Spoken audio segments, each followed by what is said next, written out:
Ils sont allés voir, viens voir mon taf sur le terrain, on regarde.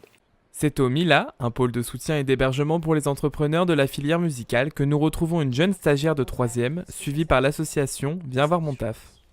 Je m'appelle Christina, j'ai 14 ans, je suis en 3e dans le collège Mozart.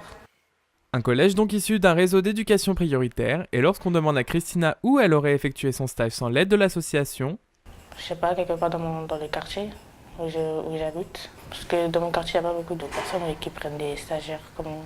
Viens voir mon taf, c'est le réseau des jeunes sans réseau. On permet à des jeunes de 3e de l'éducation prioritaire, donc qui par définition n'ont pas de réseau parce que leurs parents sont en grande majorité chômeurs ou inactifs, de trouver un stage de 3e digne de leurs rêves, de leurs ambitions et donc de faire un stage de 5 jours intéressant. L'inscription, c'est très simple. Pour un professionnel, il poste une annonce, une offre de stage, ça prend quelques minutes, il écrit ce qu'un stagiaire, alors dans la mesure du possible avec des mots d'élèves de 3e, c'est-à-dire on n'écrit pas un adulte, on n'écrit vraiment pas en langage jargon pro, c'est pas un accord d'entreprise, c'est chaque salarié qui a envie de faire une action comme ça, d'accueillir un stagiaire, peut poster une annonce, ça prend quelques minutes, il écrit les dates qui lui conviennent, il s'inscrit sur le site et il peut à partir de là recevoir des candidatures. Ici, on est dans un quartier prioritaire, ça peut être une interface avec le quartier, en me disant peut-être qu'il y a aussi des jeunes qui vont mettre leur CV sur cette plateforme, donc c'était aussi une manière de les contacter.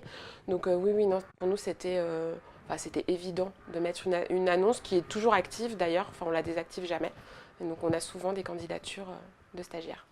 L'élève, c'est à peu près la même chose. Il s'inscrit pour être sûr que c'est un élève qui effectivement vient d'un collège de réseau d'éducation prioritaire. On lui demande de prendre en photo son carnet de correspondance pour voir s'il est effectivement d'un des collèges que nous on couvre. Parce qu'on imagine, on pense que ce sont les élèves qui en ont le plus besoin, ces élèves des collèges REP. Et donc dès lors que l'élève est inscrit, il peut regarder, alors c'est géolocalisé, donc il peut regarder dans son secteur. Ce qu'on fait avec tous les élèves et tous les professionnels, c'est de les guider avec ce qu'on appelle un coaching par mail. Donc on leur envoie des mails de préparation pour savoir ce à quoi s'attendre d'un côté et de l'autre, un mois avant, 2 semaines avant, quelques jours avant et même pendant le stage et juste après le stage. Ils ne vont pas apprendre à faire le café et apprendre à faire des photocopies. Ils vont repartir avec quelque chose qu'ils auront fait dans la semaine. Et ça, ils peuvent l'intégrer dans leur rapport de stage, que ce soit une newsletter. Là, avec Christina, ça va être un journal, mais enfin, voilà, ils repartent vraiment avec du concret. Je l'espère, en tout cas, des choses qu'ils auront appris dans la semaine. Aujourd'hui, Viens voir mon taf suit près de 1000 élèves comme Christina, leur permettant ainsi d'avoir une vision plus positive du monde professionnel.